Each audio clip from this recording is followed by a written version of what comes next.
Welcome back, my duelist friends. Casual Duelist here, and kind of a little bit of a mix-up. So just real quick, not a fantasy deck today. This is 100% real for the speed duel, and a huge shout out to like one of the most officially unofficial members of the team, Duelist Alliance, Joe Patton, for bringing this build and actually letting me profile his deck today. And so let's give you guys that deck profile. So he was playing the Weevil Underwood skill, and he was using the Cocoon of Ultra Evolution, which is by and far one of the cooler skills, and especially with making insects very viable.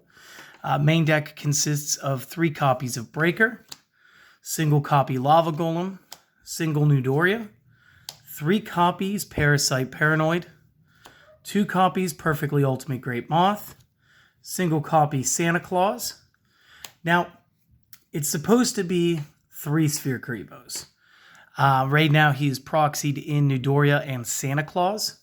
And as a special thank you for him, I've actually had this like little beater Thousand Eyes spell deck just sort of resting on my shelf. And I will be giving him this. This way it'll actually also help him fill out those Sphere Karibos he needs to finish this deck. Because, again, just a huge thank you, because we're actually going to get, like, 3 of his decks. So, this is the first one. So, this will be 3 Sphere Karibos. But right now, as you can see, he was actually using a Newdoria and a Santa Claus to fill out the rest. Triple Allure of Darkness and triple Night Beam to end this out. Now, past this, he only had the main deck built. So, I just wanted to emphasize one more time. Even if you're not actually using any way to get into an extra deck, this always threatens Waking the Dragon. So we just went ahead, put my generic extra deck on top of it. And as far as side deck options, he suggested to me a double Cosmic Cyclone for back row control, double Creature Swap for the games where you're just sort of behind or you just don't open right. And then, of course, the double Zoma. Now, you could always add other cards that you like. If you prefer to have Waking the Dragons in here somewhere, that is 115% okay. All right, so if you guys were just here for the list, I'd like to thank you guys for watching. Again, if this helps, maybe hit the sub button if you haven't already. Let your friends know about the channel, because that's really helping the growth here. And you guys have a great day. For everybody else, let's kind of go over every choice in here just real quick. So first and foremost, we do have the skill Cocoon of Ultra Evolution. You are able to activate the following skills during the main phase. First effect, tribute 1 insect from either field equipped with an equip card, and if you do, special summon an insect from your deck ignoring conditions. Flip the card over. Also, you can shuffle 1 insect from your graveyard into the deck, then draw 1 card, and then flip this card over.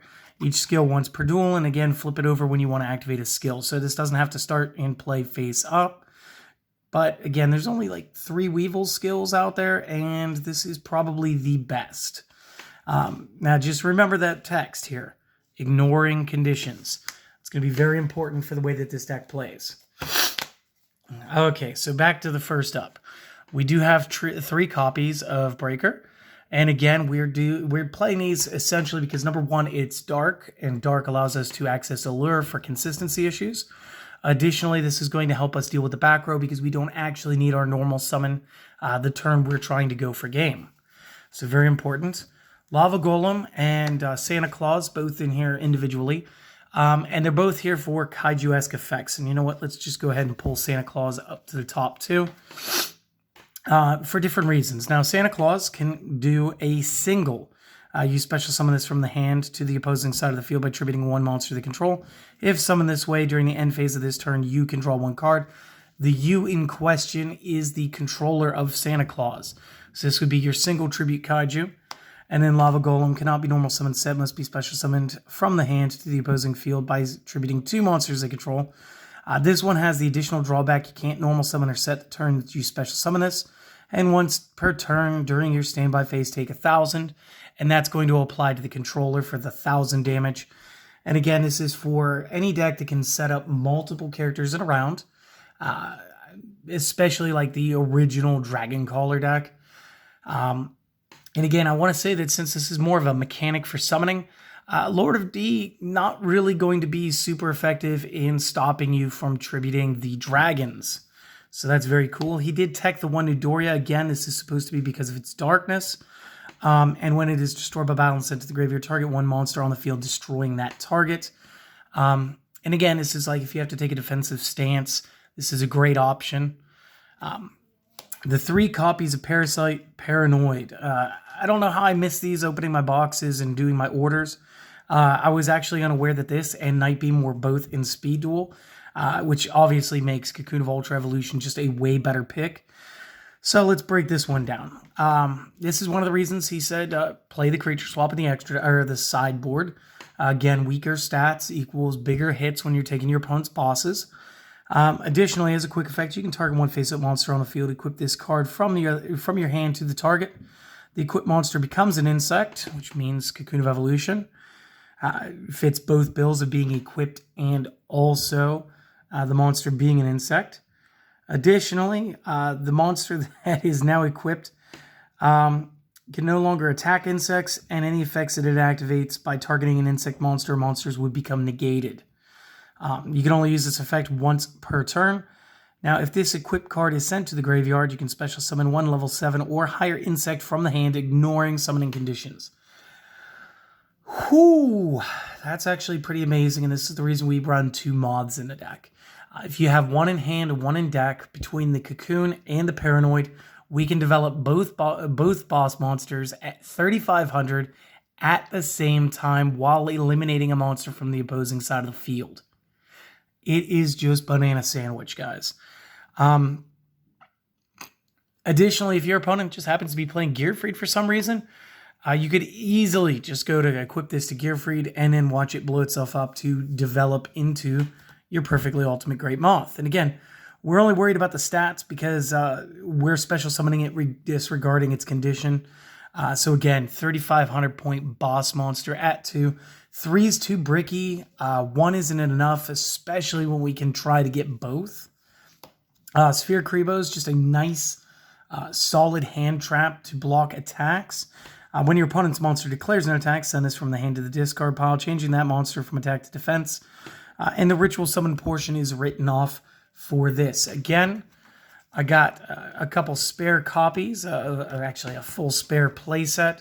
So my buddy is no longer going to be running any substitutes, but what he did choose to substitute was the Newdoria and the Santa Claus. Again, still not bad choices. The Allure of Darkness, I think you guys all know this one. Draw 2, banish a dark from the hand. If you can't, discard the entire hand. Again, consistency issues. We want to be able to get into the best possible hand and build the best possible board. The Night Beams are actually pretty fantastic and almost better than Cyclone in this aspect. Target a set spell trap the opponent controls, destroying the target. The opponent cannot activate the card in response to this card's activation. So if he is going after Zoma the Spirit, trying to make sure he doesn't fall into the same thing that Inner Conflict falls into, this is fantastic. And it, again, just helps clear up board. And again, if you're running like Windstorms of Ataqua or Zero Gravity or some form of disruptive trap, it does not get the opportunity to play. Again, the extra deck is just kind of to play games with the opponent's head.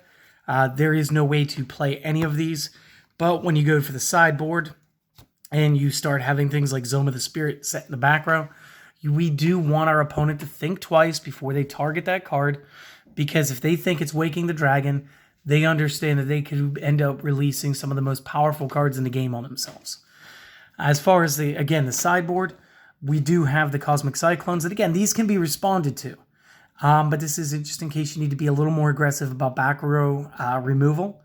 Again, you pay 1,000 life points, target a spell trap, and banish it. The creature swap is great for the low-level plays, especially if you do end up playing a Santa Claus to your opposing side of the field. You do play Paranoid to your side of the field, and then you, for some reason, want to get the Santa Claus to your side of the field so you could bank on that draw. That is perfectly fine. But additionally, there are some cards that you just can't overpower, and you might as well just take it to your side of the field. So, And Zoma, again, we got to be aware of the inner conflict and mirror match type setups. And again, it does not hurt to have a little monster that's easily overrun, that when destroyed in battle, deals damage to the opponent equal to the attack of the monster that, took this one out. So that is Joe Patton's Cocoon of Ultra Evolution. And again, like the big reasoning here was like he's always loved insect cards because again they've always looked cool. And I mean seriously, you guys look at the art on that Parasite and tell me that isn't amazing looking. And again, the whole thing flows. This is very top tier. This goes right next to Inner Conflict.